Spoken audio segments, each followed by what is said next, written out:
अगर आप भी नई ब्रेजा लेने का प्लान कर रहे हो या फिर आप कंफ्यूज हो कि नई ब्रेजा लेनी चाहिए या फिर पुरानी, या फिर आप जानना चाहते हो कि आखिर क्या चेंजेस नई ब्रेजा में करे गए हैं, क्या पुरानी ब्रेजा को आज भी लेने में समझदारी है, तो आज की वीडियो आपके लिए है।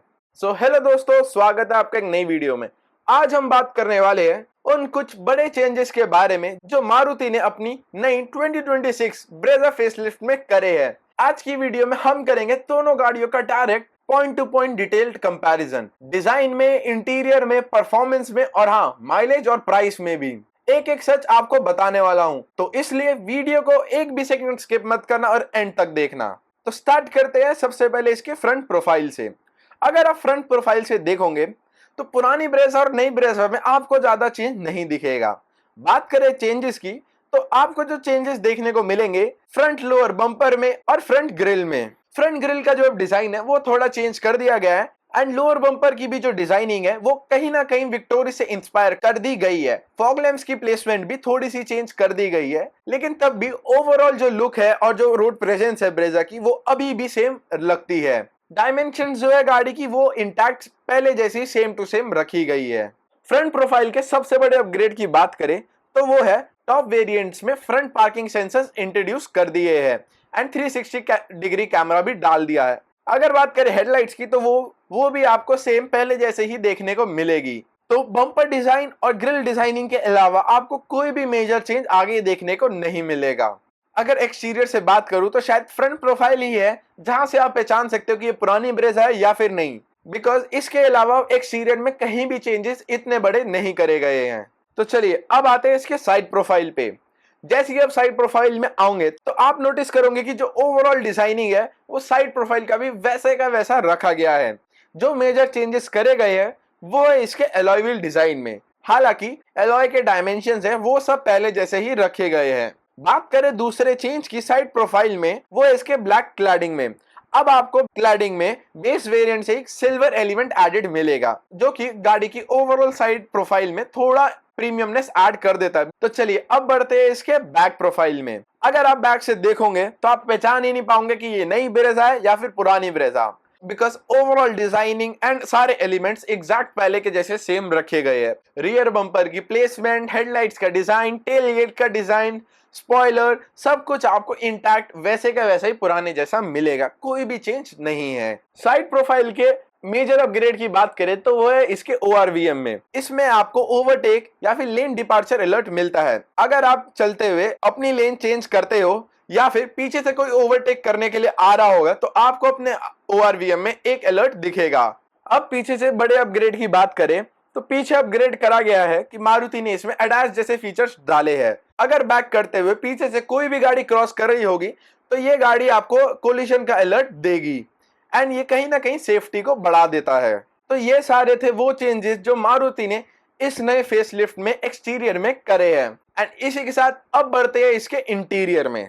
तो जैसे ही आप इंटीरियर में जाओगे तो आप नोटिस करोगे कि सब कुछ वैसे का वैसा ही रखा गया है।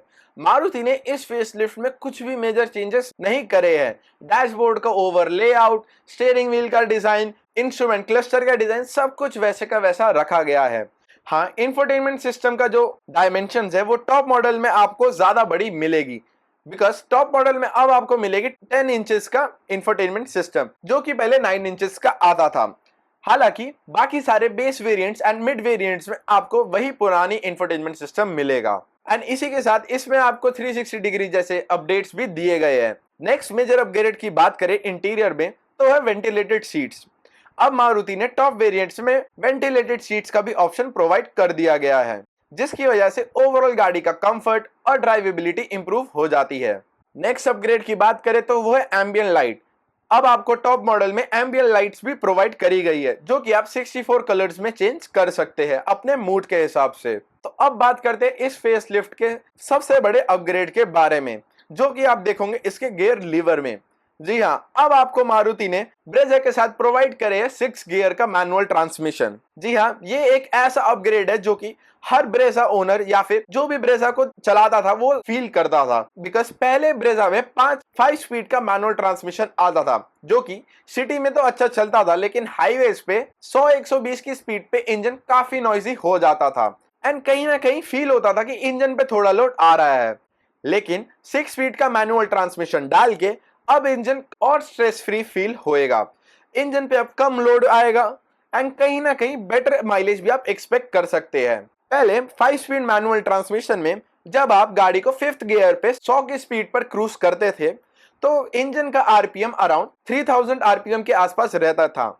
लेकिन 6 गियर आने की वजह से अब जब आप हाईवे पे 100 की स्पीड पर क्रूज करोगे तो इंजन का आरपीएम 2300 से 2400 आरपीएम के आसपास आ जाएगा, जिसकी वजह से आपको बेटर माइलेज मिलेगी एंड कहीं ना कहीं इंजन पे भी कम लोड आएगा। सो ये एक्चुअल में एक इंपॉर्टेंट अपग्रेड है जो कि मारुति ने करा है एंड आने वाले टाइम में हम एक्सपेक्ट कर सकते हैं कि ये अपग्रेड मारुति अपनी विक्टोरियस और ग्रैंड विटारा में भी इंट्रोड्यूस कर देगी। सो अब बढ़ते हैं सबसे बड़े अपग्रेड के बारे में या फिर वो चेंज के बारे में जो कि इस ब्रेजा में सबसे बड़ा करा गया है, वो है इसके इंजन ऑप्शंस में। अब इस बार मारुति ने इसमें नया इंजन ऑप्शन इंट्रोड्यूस करा गया है जो कि है 1 लीटर का टर्बो बूस्टर जेट इंजन, जो कि आपको फ्रॉन्क्स में पहले देखने को मिलता था। ये 1 लीटर का 3 सिलेंडर टर्बो पेट्रोल इंजन है। बात करें इसके पावर की तो इसमें आपको मिलेगा 107 bhp की पावर एंड 170 Nm का टॉर्क। अगर हम इसे 1.5 लीटर के इंजन से कंपेयर करें तो पहले 1.5 वाले इंजन में आपको मिलता था 103 bhp की पावर एंड टॉर्क मिलता था अराउंड 140 Nm का। सो इसके कंपैरिजन में देखें तो गाड़ी अब आपको इनिशियल एक्सेलरेशन में और ज्यादा क्विक और अच्छी परफॉर्म करती हुई दिखेगी। बात करें इस इंजन के माइलेज के बारे में तो इस इंजन में मारुति ने क्लेम करा है 20 kmpl की माइलेज। लेकिन अब बात करें अगर सीएनजी की, सीएनजी ऑप्शन आपको सिर्फ 1.5 वाले इंजन के साथ ही मिलेगा। 1 लीटर के इंजन में आपको कोई भी सीएनजी की ऑप्शन नहीं दी गई है। एंड हाँ, ऑटोमेटिक की भी बात करें तो वो आपको सिर्फ 1.5 लीटर के इंजन में ही प्रोवाइड किया गया है। 6 स्पीड का ऑटोमेटिक ट्रांसमिशन आपको 1 लीटर वाले इंजन में प्रोवाइड नहीं किया गया है। सो सीएनजी में जो सबसे बड़ा अपग्रेड करा गया है मारुति ने वो है अंडर बॉडी सीएनजी। पहले ब्रेजा में कहीं ना कहीं सीएनजी ऑप्शन में बूट स्पेस में कॉम्प्रोमाइज होता था एंड काफी लोगों को उससे प्रॉब्लम रहती थी। लेकिन अब मारुति ने ब्रेजा में अंडर बॉडी सीएनजी इंट्रोड्यूस कर दी है, जिसकी वजह से आपकी बूट स्पेस बिल्कुल भी कॉम्प्रोमाइज नहीं होती है। आपको एग्जैक्ट वही स्पेस मिलेगा जो कि आपको पेट्रोल ऑप्शंस में दिया गया है। लेकिन सबसे बड़े कॉस्ट कटिंग की बात करें इस फेस लिफ्ट में तो वो है इसका स्पेयर व्हील। बिकॉज चाहे आप सीएनजी लो या फिर आप लो पेट्रोल वेरिएंट, कोई से भी इंजन ऑप्शन में आपको ब्रेजा 2026 में कोई भी स्पेयर व्हील का ऑप्शन नहीं देखने को मिलेगा। उसकी जगह मारुति ने पंचर रिपेयर किट प्रोवाइड कर दी गई है, जो कि मेरी समझ से काफी बड़ी कॉस्ट कटिंग है एंड इंडियन रोड कंडीशन के हिसाब से मारुति को एक स्पेयर व्हील तो प्रोवाइड करना ही चाहिए था। सबसे बड़ा रीजन 1 लीटर का इंजन इंट्रोड्यूस करने का वो ये है बिकॉज पहले 1.5 लीटर का इंजन होने की वजह से ब्रेजा में जो टैक्स लगता था वो अराउंड 40% का लगता था। लेकिन 1 लीटर का इंजन डालते ही इसका जो टैक्स ब्रैकेट है वो काफी कम हो जाता है।